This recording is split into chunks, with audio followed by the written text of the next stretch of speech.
Welcome back, everyone. I hope you guys are doing amazing. This is called French Monarchs Family Tree. We have Clovis to Napoleon III. Obviously, there's some breakups somewhere in the midst of that where you don't really have a monarch. However, let's jump right into it, shall we? Useful Charts, probably one of my favorite channels on YouTube, especially around history, just because it's just buckets of information. You don't just get you don't come away from one of these videos with like one fact. You have multitudes of facts. So go subscribe to Useful Charts if you guys haven't yet. Let's jump right in and see what it's all about. Baker. Hi, this is Matt Baker. Today I'm going to show you the complete family tree of French monarchs, all the way from the Merovingian king Clovis I to Emperor Napoleon III. I'll mostly be using my European royal family tree West chart, but since that starts at Charlemagne, I'll also be using my Roman emperor's chart because that one includes the earlier Merovingian dynasty. Okay. Not sure, but okay. If you want to buy either of these charts as posters, you can do so by heading over to our website, usefulcharts.com. We've got 1,361 years to cover, so let's get to it.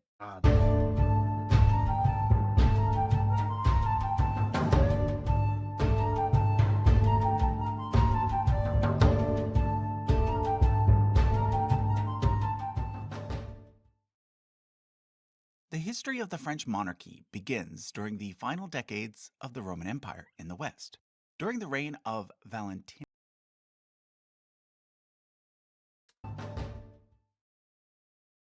The history of the French monarchy begins during the final decades of the Roman Empire in the West.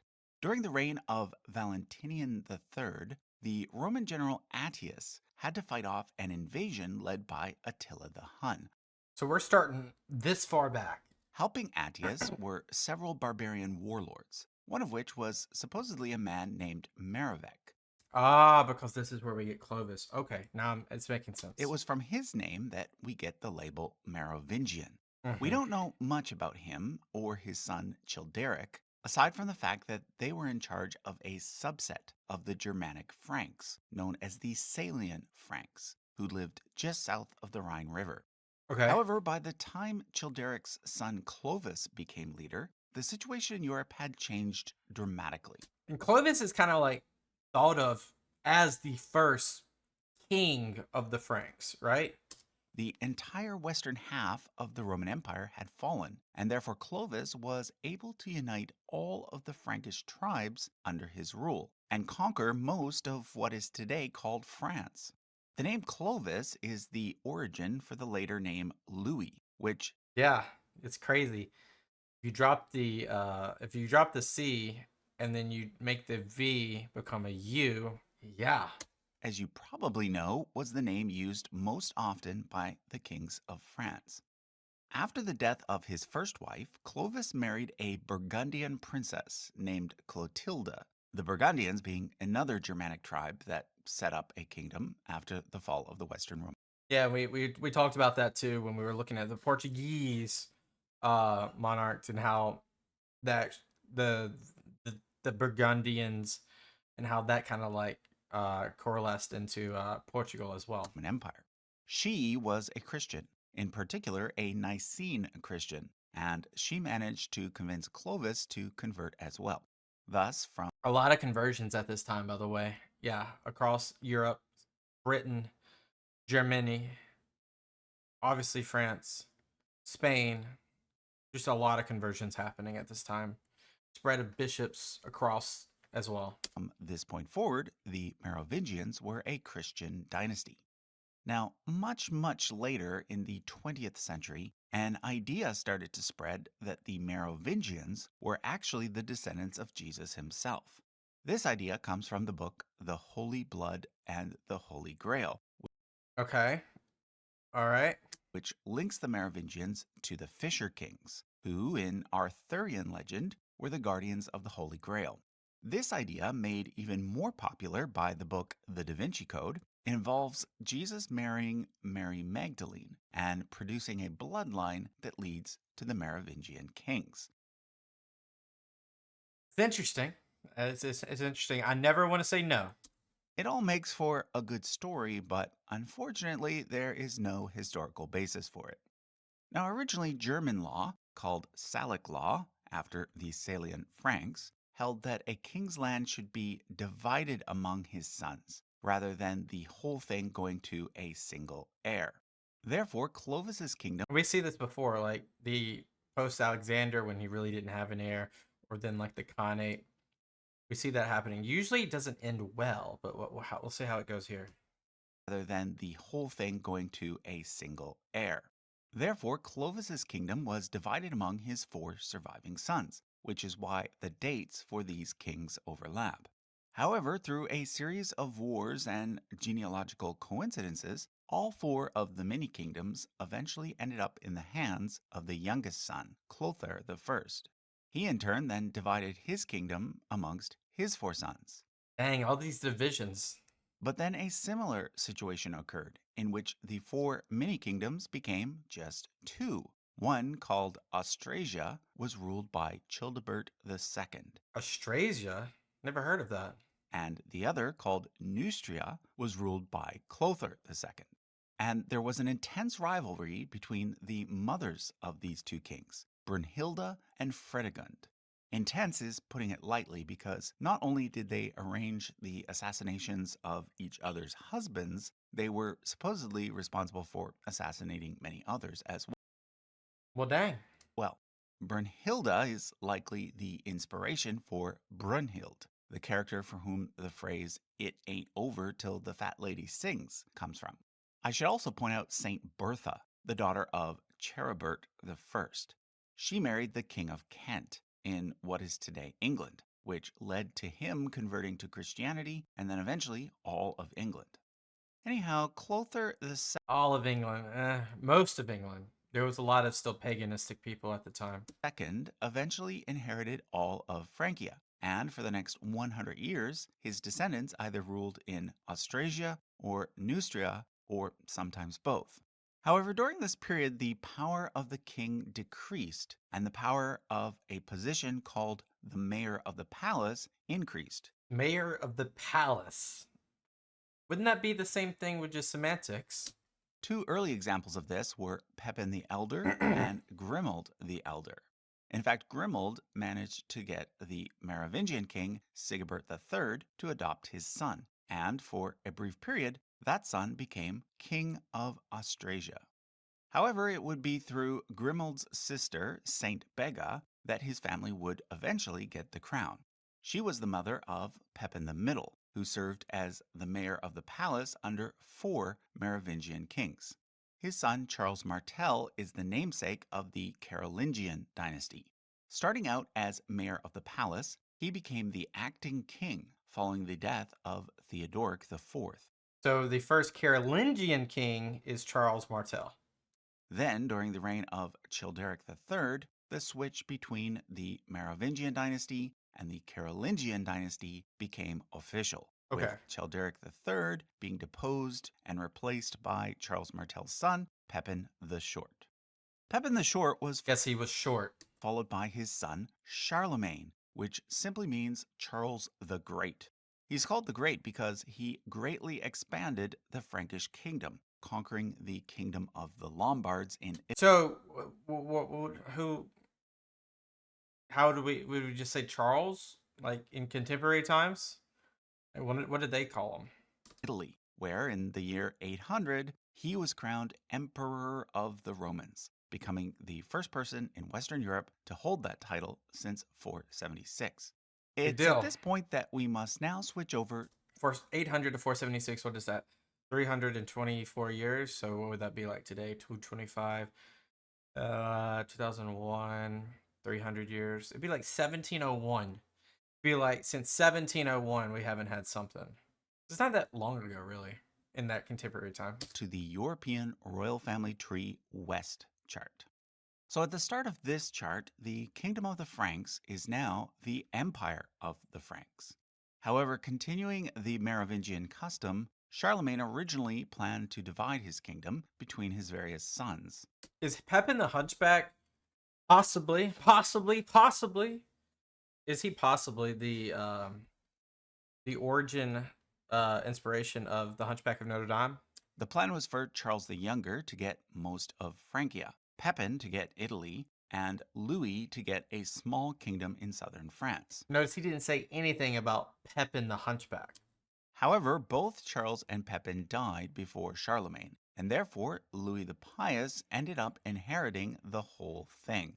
Note that in the counting of the kings of France, Charlemagne is considered to be Charles I, and Louis the Pious is considered to be Louis I, although they are also Charles I and Louis I in the counting of the Holy Roman Emperors. Okay, got it. It was following the reign of Louis the Pious that the Frankish lands were divided in a way that would become permanent. His son, Charles the Bald, received West Francia, which would go on to become France, whereas his sons Lothair and Louis received Middle Francia and East Francia. East Francia would go on to become Germany, which was the main part of the Holy Roman Empire. From this point forward, we will therefore only concern ourselves with the heirs of Charles the Bald, Exactly how I expected it. shown in blue. In the numbering of the kings of France, he is considered to be Charles II, and his son is considered to be Louis II. When Louis II died, his two eldest sons reigned as joint kings, but they both died young, leaving their younger brother Charles as the sole heir. But he was only 5 years old at the time, So he had needed a regent. so at this point, the throne of West Francia was briefly usurped by the king of East Francia, Charles the Fat.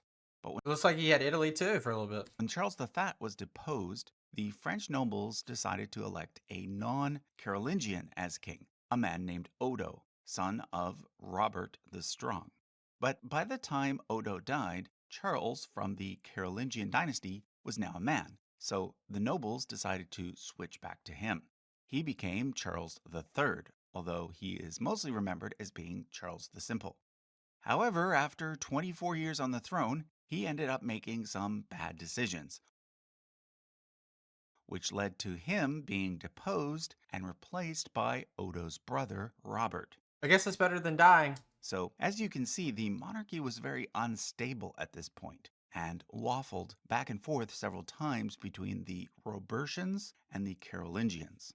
Robert I was followed by his son-in-law, Rudolph, and when Rudolph died, it looked as though the throne might pass to Robert's son, Hugh the Great.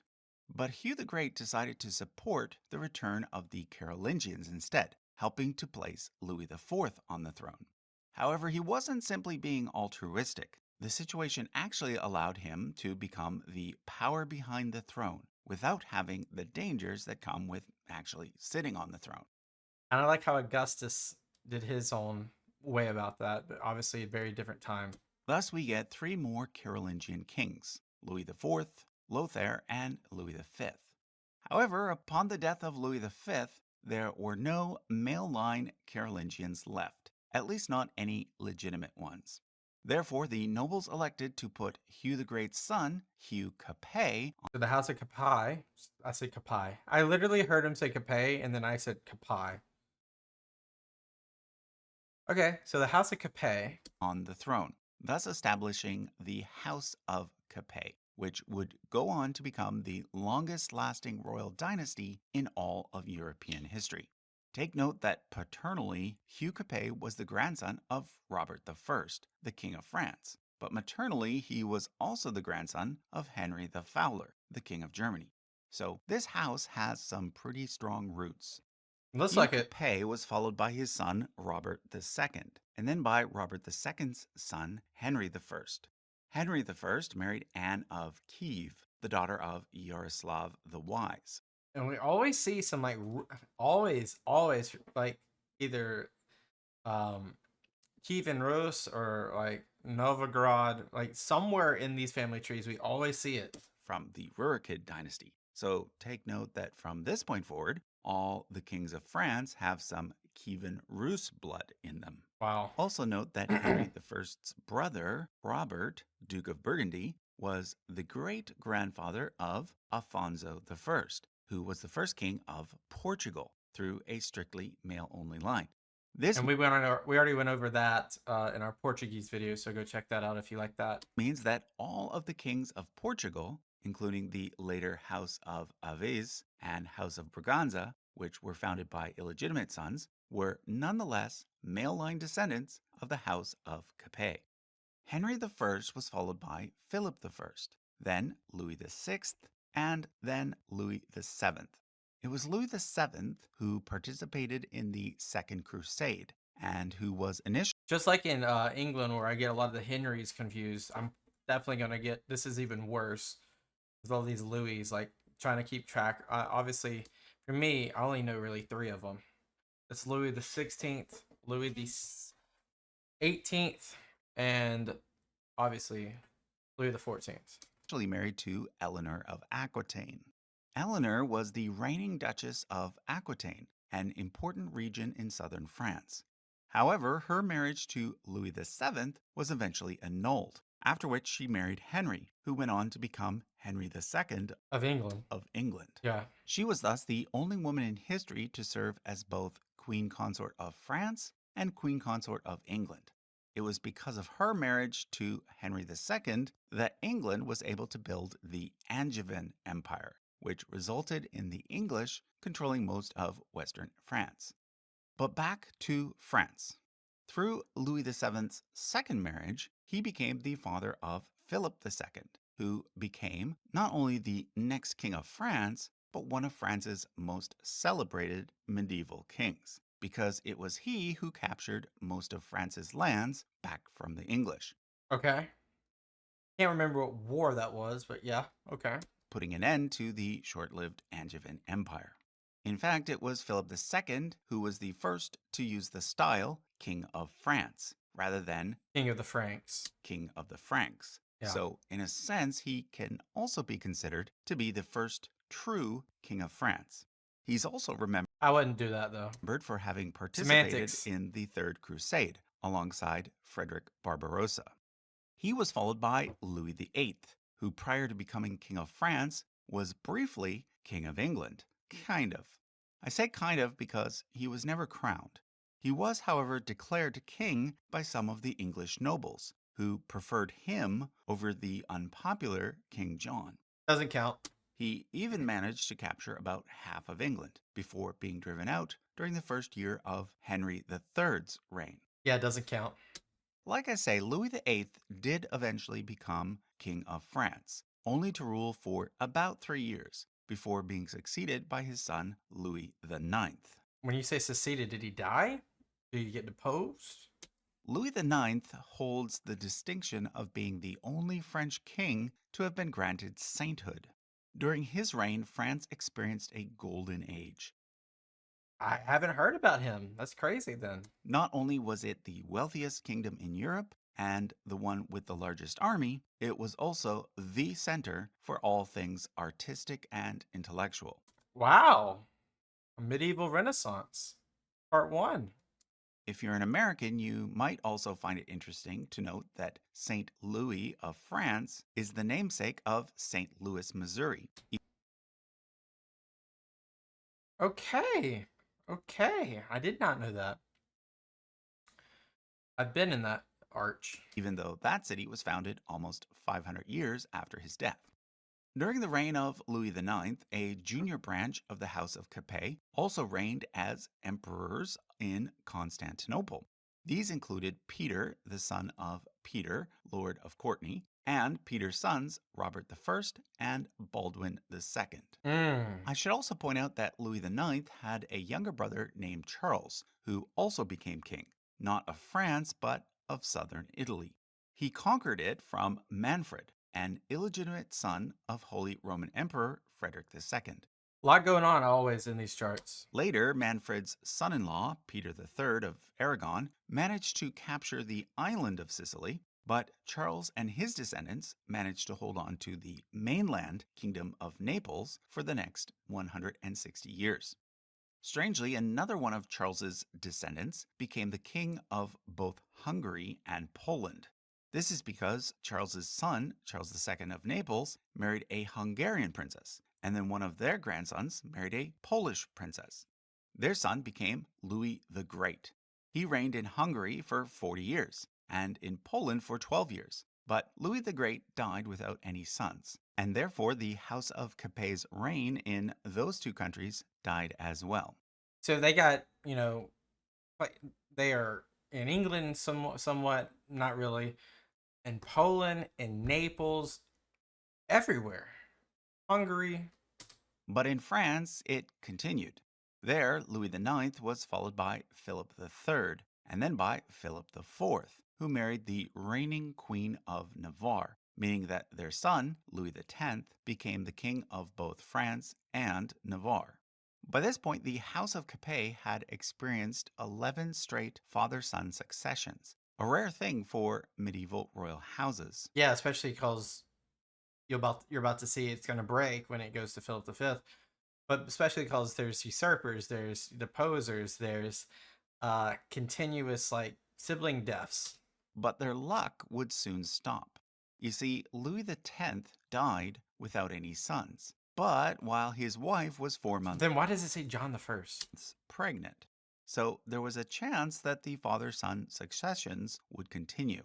And what do you know? 5 months later, the queen did in fact have a boy named John, who instantly became king. But John died after just 5 days. Sad.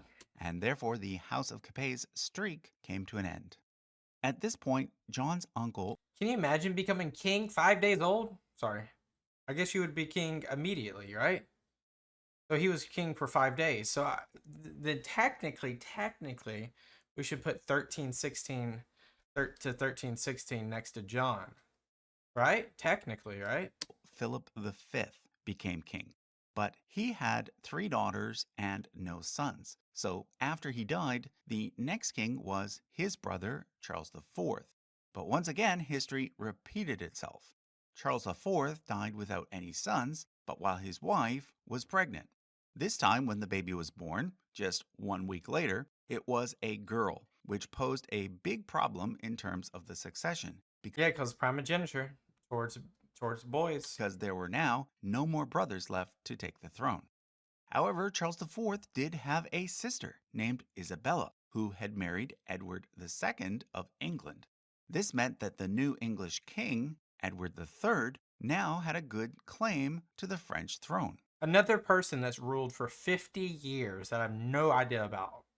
However, if the French wanted to stay within a strict male-only line, they could also simply go back 1 generation and look to the descendants of Philip IV's brother Charles, House of Valois. the Count of Valois. He had a son named Philip, and in fact, the French decided to make him king as Philip VI. This marked the beginning of the 100 Years' War, in which Edward III of England fought to capture the throne of France. So that's why. Okay. Which he thought was rightfully his. This is why, Maybe. for the next 470 years, the kings of England and later Great Britain incorporated the coat of arms of France into their own. It also marked the beginning of the reign of the House of Valois in France. Even though they claimed the throne of France through their coat of arms, even though they really didn't have much territory in France after the fact. Although note that the House of Valois was not really a new house, but rather a junior branch of the House of Capet. The English won the first phase of the 100 Years' War, but did not manage to gain the throne. Thus, the next French king was John II, followed by Charles V. During the reign of Charles V, the second phase of the 100 Years' War occurred, and this time the French gained the upper hand. The third phase started during the reign of Charles VI, and it concluded during the reign of Charles VII, with a decisive French victory. However, I should mention that by this point, the House of Valois no longer held the throne of Navarre. Back when Charles IV died, it went to John I's sister Joan. For the life of me, I can't remember where Navarre is, but I can imagine it's probably in modern day France somewhere. Anyhow, Charles VII was followed by Louis XI, and then by Charles VIII.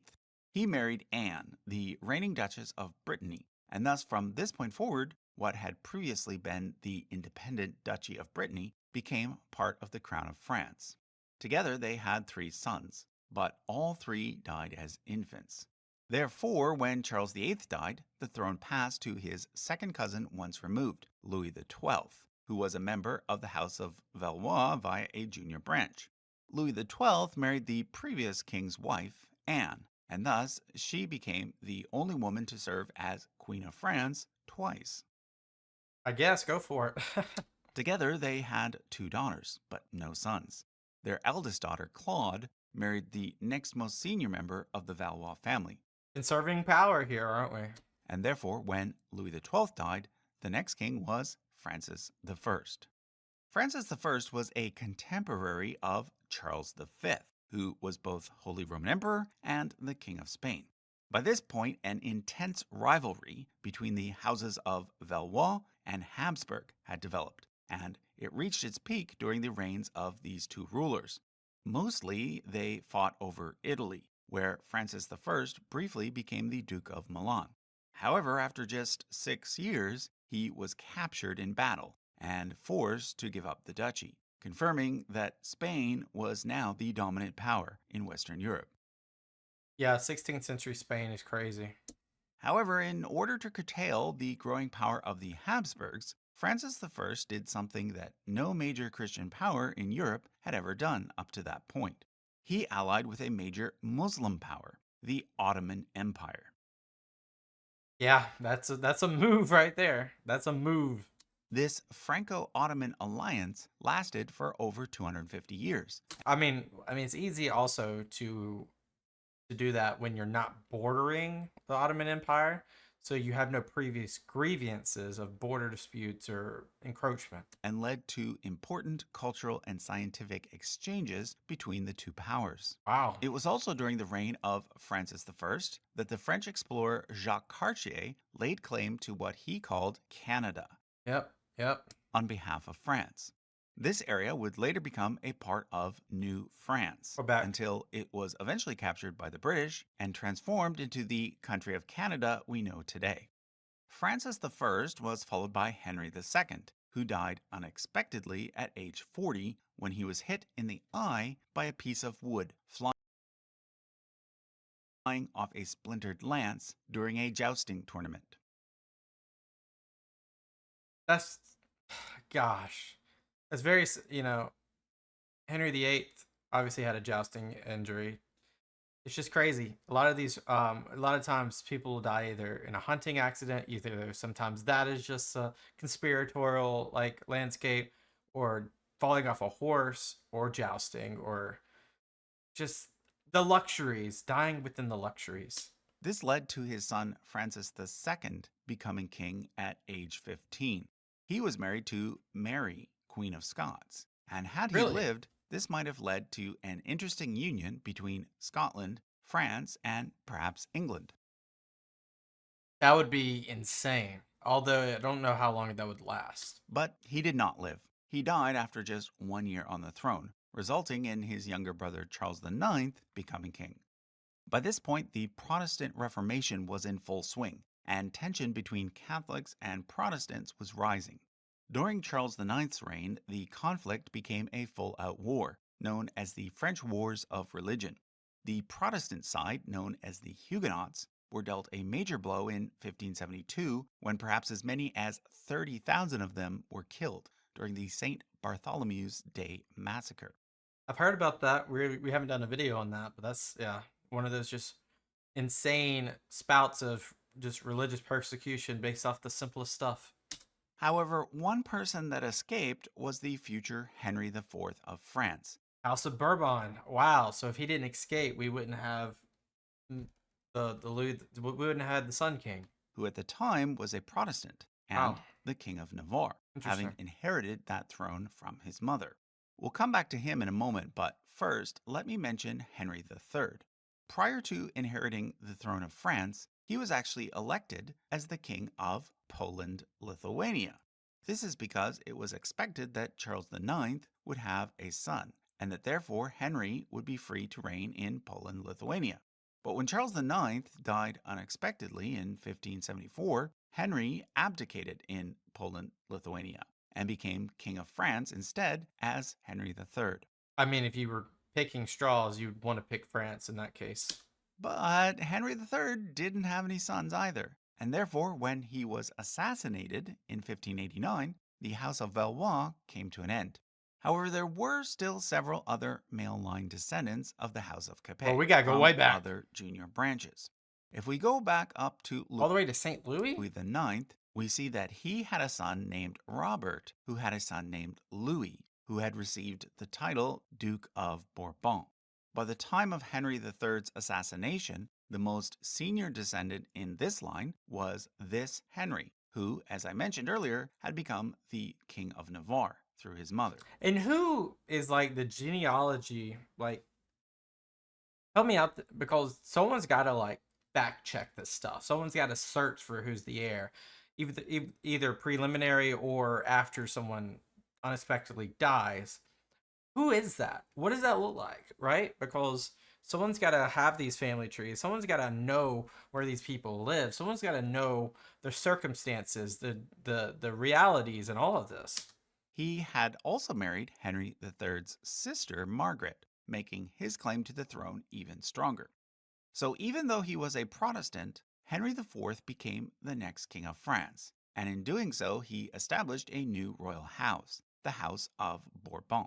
Although again, remember, this was not really a new royal house. It was just another branch of the House of Capet.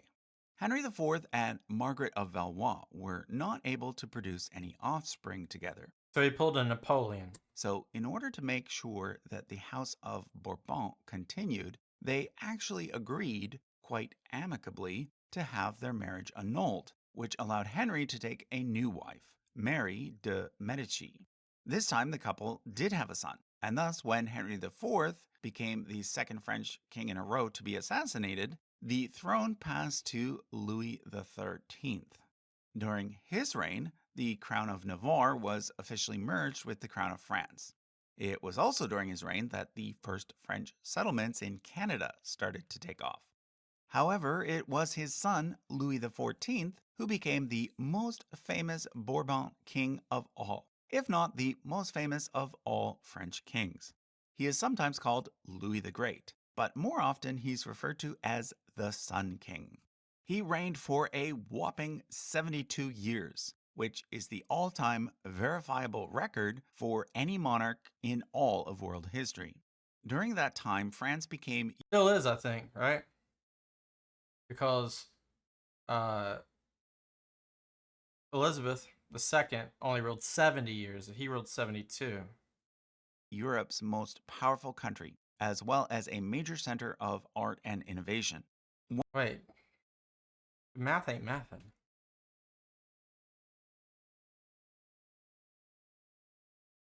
Math ain't mapping. 78 years. Did he say 78? He must have said 78. Let me open up the captions. 72. Oh my god, I was reading it upside down. I'm so stupid. 72 years. One of his greatest achievements was his victory in the War of the Spanish Succession. One of his greatest achievements was his victory in the War of the Spanish Succession, in which he managed to get his grandson Philip V put on the throne of Spain. And that's how the Bourbon monarchy went into Spain. Because Philip was also the grandson of Philip IV. Philip V's older brother Louis, the Petit Dauphin, actually had a better claim to the Spanish throne, but he was in the direct line to inherit France. Louis XV, he had a pretty decent rule too. 50 years. 59 years. So this way the country could continue to have two different kings. But not only did Louis XIV outlive his son Louis the Grand Dauphin, he also outlived his grandson, That's crazy. the Petit Dauphin. And therefore, when he died, the throne of France went straight to his great-grandson, who became Louis XV. Dauphin, by the way, means dolphin. and was the title used for the heir apparent to the throne of France, kind of like how Prince of Wales is used in the UK. Mm. Louis XV was not as successful in war as the Sun King. Following the 7 Years' War, which in North America was called the French and Indian War, France was forced to give up the Canadian parts of New France to Great Britain and the territory of Louisiana to Spain, which basically left France with nothing. But Louis XV did have a long reign, long enough to outlive his son, so that when he died, the throne went to his grandson, who became Louis XVI. And obviously, a lot of this is probably very much more mainstream history right here. But Louis XVI had it even worse than Louis XV. I don't think anyone had it worse.